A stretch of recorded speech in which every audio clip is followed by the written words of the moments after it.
things. First off, I wanted to say if you hear any rain or wind in the background, I'm sorry for that. It's really windy and rainy back here in town, so I can't really do anything about that, as I don't know how I'd be able to edit it out. If you've ever watched my vlogs that I've done in the past, then you'd know that I don't know how to do that. Either way, so let's go ahead and get into this drawing. This drawing for today, it was day 10's prompt, which was gigantic.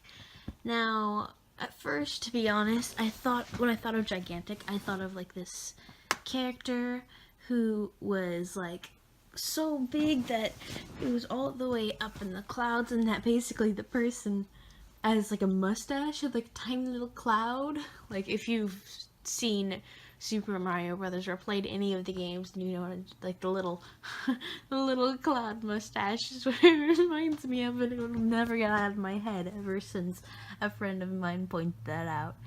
Either way, basically, with the theme being gigantic in the long run, like I said, I was going to originally like do that other idea, but then I didn't really want to, and plus I was just like, oh, but what if I kind of explored my options more, and I was like, what if I decided to draw more of a character that was in a box, so like giant character.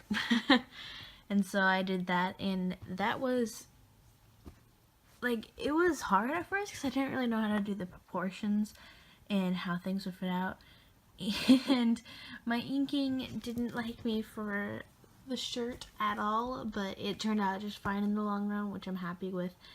And with that being, I did like overall how it turned out, which makes me happy, because you don't always like how things turn out as an artist. You're just like, I don't like that, or I do like this. It just depends. And even though the point of this is just to challenge me, so I don't mind that.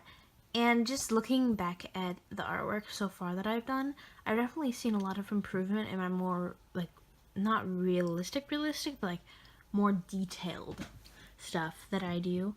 And how fast I draw it. Sure, this still took me a good hour to ink and like black and white color and shade and that kind of thing, but with the full video. But overall, it turned out really nice, and I'm happy with that. And seeing my improvement throughout the past 10 drawings that I've done, it was like, well, I actually do find that my inking process does look different compared to when I first did it in that kind of similar style. And fun story with the tattoos. I don't really want tattoos myself, but I've seen other people with like these full sleeves, I think is what it's called, of tattoos. And so I'm just like, I'm just gonna draw this character with tattoos to make it look like a maniacal type character. Not like maniacal, like evil, but just like a bad boy type character, I guess, is what I thought of. Either way, and then with the tattoos, like, I don't know, I'm not good with designing that kind of stuff, and so I literally just did random swirls and dots, and it works out, so I'm not complaining. And with that, the boxing, I just use like my paper. I blanked on the word. I don't know why I did that. Anywho, I used like a paper that I had, like an old scrap paper, and used that as a liner. So if you ever didn't have a ruler for some reason, there's a hack that I'm pretty sure most of you guys would know of, and I'm just saying things because I totally know what I'm talking about. Anywho, I basically, for the filling in the black spots, I used my brush pen, which is my inking style pen, which is my Micron, which turned out really nice. And it has like a nice dark pigmentation to it, so it works. The only thing that sucks is when you erase these, and see, there's where I got out the thing, but when you erase them, they come out a lot lighter. Like, you might not be able to see it in a camera, I don't think you would, but it comes out a lot lighter. And so it's just like, it depends on if you want to use it or not, that kind of thing. And so I use them because they're relatively cheap and they actually do work as nice fun liners. Oh, and here you'll see that I did the line too long. I misjudged it, and next thing I know, I'm just like, oh snap. So I kept trying to correct it over and over again, and it did correct itself in the long run with my gel pen, which is like an easy hack that I like to do. It's not really a hack, it's just like a cover up, but either way, moving on. Originally, I was gonna make, see, there's where I did it. Originally, I was going to make the box, like, you can kind of see through the top of it, but I decided not to and just made it seem more like a cube in the sense that just kind of zooms out. And that's kind of how that worked out, and I'm happy with that. And so, everybody keeps asking why I put open if you dare. I just put it there because I thought of it like a bad type character, like a bad guy type character. Not bad guy, but arg. Like, everybody kept asking me that. I'm just like, I just did it that way because I felt like it. Is there have to always be a reason to put something there? Ooh, my voice.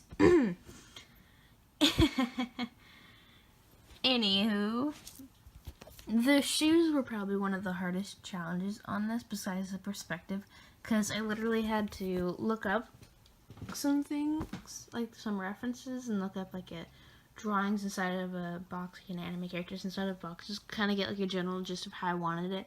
I kind of knew how I wanted to pose the character, but like I said, I have never done anything like this, so I was like, I don't know what I'm getting myself into. Where do I even begin? But that's the fun thing about this challenge for me, is I try new things out, and if it doesn't work, then it doesn't work. It's nothing big, it's just a small drawing that I did, and it's not gonna end my life.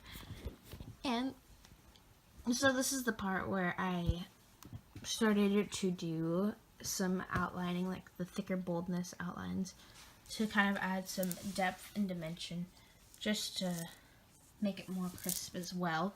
So that worked out, and it's similar to what I usually do, and like I've just kind of learned that I like doing, just to make it pop out, like the main character pop out, which is really nice, because then it just makes things easier if I was just going to keep it black and white, which I technically did keep it black and white, but I added shading with all my grays, so that works. And later on, I go ahead and go in with a bunch of different grays.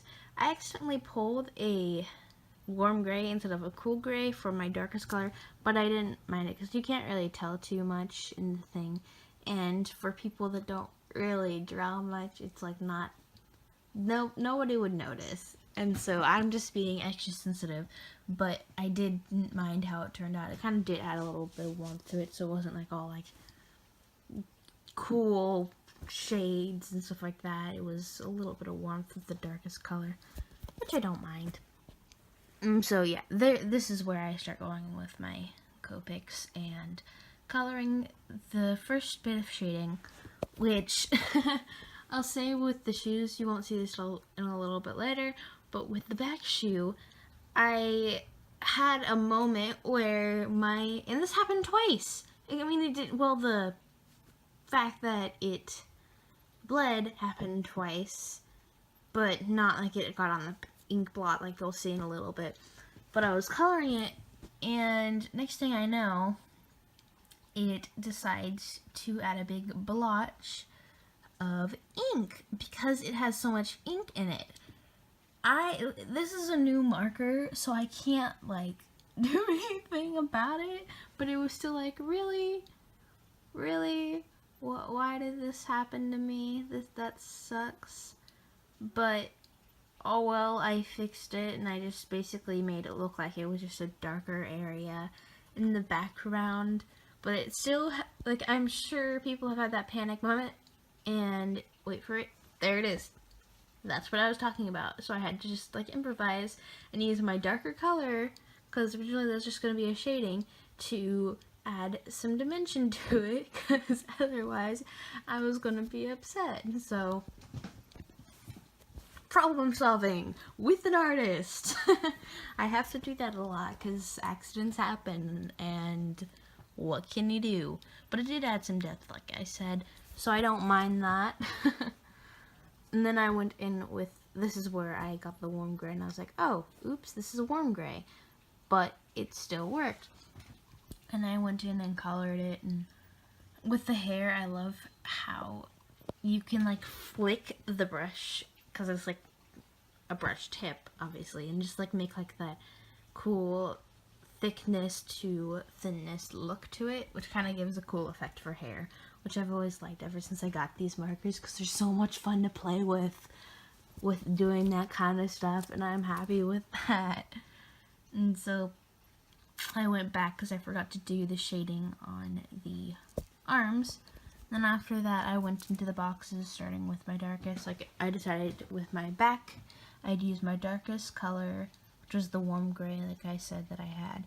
And then on the sides I used like a medium cool gray that I had, because I basically had like 3 tones in my whole drawing, besides like the black and white, obviously.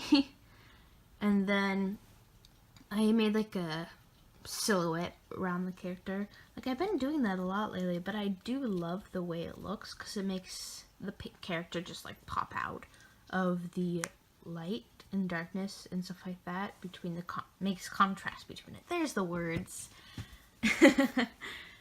And so I also, for the top, added the lightest color, so I filled that in.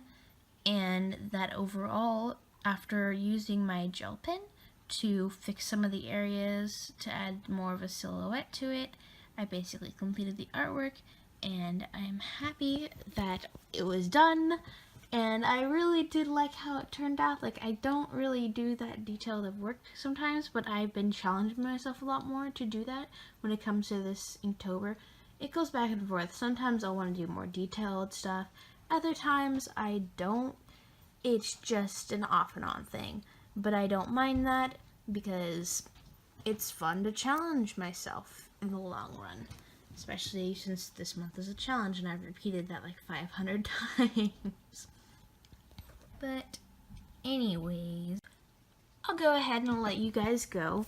So, go ahead and stay cool and continue to doodle, as well as get a good laugh on your way out by poking that like button with your mouse, as it is very ticklish.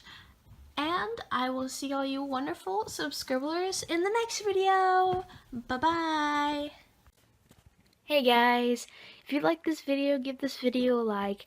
And if you haven't checked out my other vlogs, go ahead and do that. You can either click the link to the previous one, or you can check him out at my page, and I'll have a playlist on there, and you can click that and watch it from the beginning. Or if you'd like, go ahead and check out my art, because I love doing art, and I'm sure if you guys love art, you will love my art channel as well. Thank you for watching, and I'll see you guys in the next video. Bye-bye!